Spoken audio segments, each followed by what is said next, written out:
warahmatullahi wabarakatuh. Perkenalkan, nama saya Aihaniati Briliana dari kelas 2B dengan NIM 3430200010. Nah, di sini saya akan menjelaskan tentang strategi pembelajaran IPS di SD. Dari sekian banyak strategi pembelajaran yang akan saya bahas di sini, strategi pendekatan pembelajaran inquiry. Kenapa? Karena pembelajaran ini bertolak dari pandangan bahwa siswa sebagai objek dan subjek dalam belajar yang mempunyai kemampuan dasar untuk berkembang secara optimal sesuai dengan kemampuan yang dimilikinya.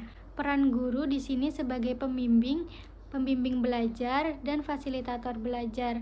Nah, dengan demikian siswa akan lebih banyak melakukan kegiatannya sendiri atau bisa dalam bentuk kelompok, seperti memecahkan permasalahan dengan bimbingan guru. Nah, di sini tugas utama guru itu memilih masalah yang akan diberikan kepada kelas untuk dipecahkan oleh siswa sendiri.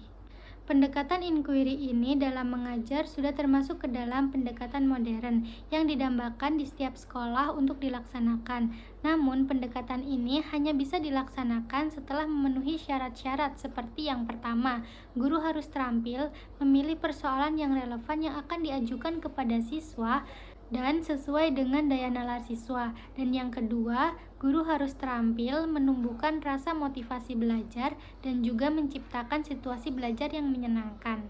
Nah, yang selanjutnya ada langkah-langkah pendekatan pembelajaran inquiry. Di sini ada 6 langkah. Yang pertama, orientasi terhadap masalah. Nah, di sini guru harus memiliki kreativitas yang tinggi sehingga yang diberikan akan benar-benar menarik bagi siswa. Nah, yang kedua, merumuskan masalah.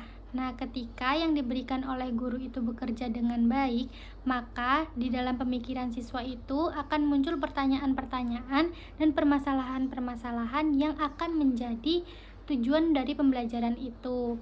Jika pertanyaan-pertanyaan yang dilanturkan oleh siswa itu belum memenuhi harapan guru, maka guru dapat memberikan pertanyaan yang menjadi pertanyaan besar dan penting yang akan menjadi tujuan dari pembelajaran itu. Nah, yang ketiga, mengajukan hipotesis. Setelah siswa merumuskan masalah, kemudian siswa diminta untuk merumuskan hipotesis. Perumusan hipotesis ini berdasarkan informasi-informasi yang telah didapatkan oleh siswa. Kemudian hasil hipotesisnya nanti akan diuji kebenarannya. Yang keempat, mengumpulkan informasi atau data.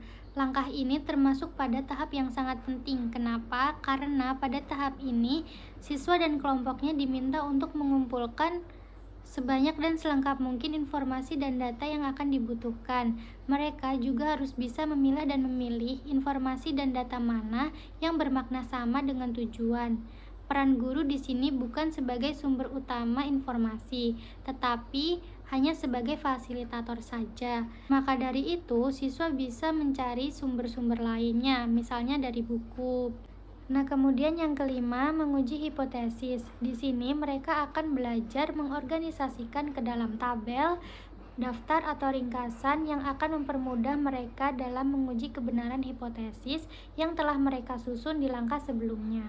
Yang terakhir, menyimpulkan.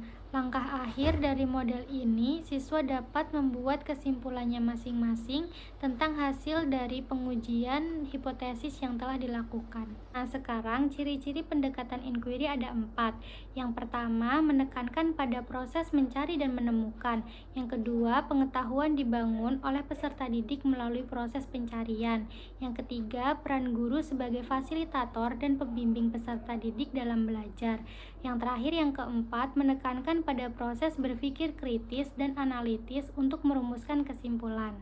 Nah, itu tadi beberapa penjelasan dari saya. Semoga bermanfaat. Apabila ada kesalahan kata, mohon dimaafkan. Wabillahi taufiq wal hidayah. Wassalamualaikum warahmatullahi wabarakatuh.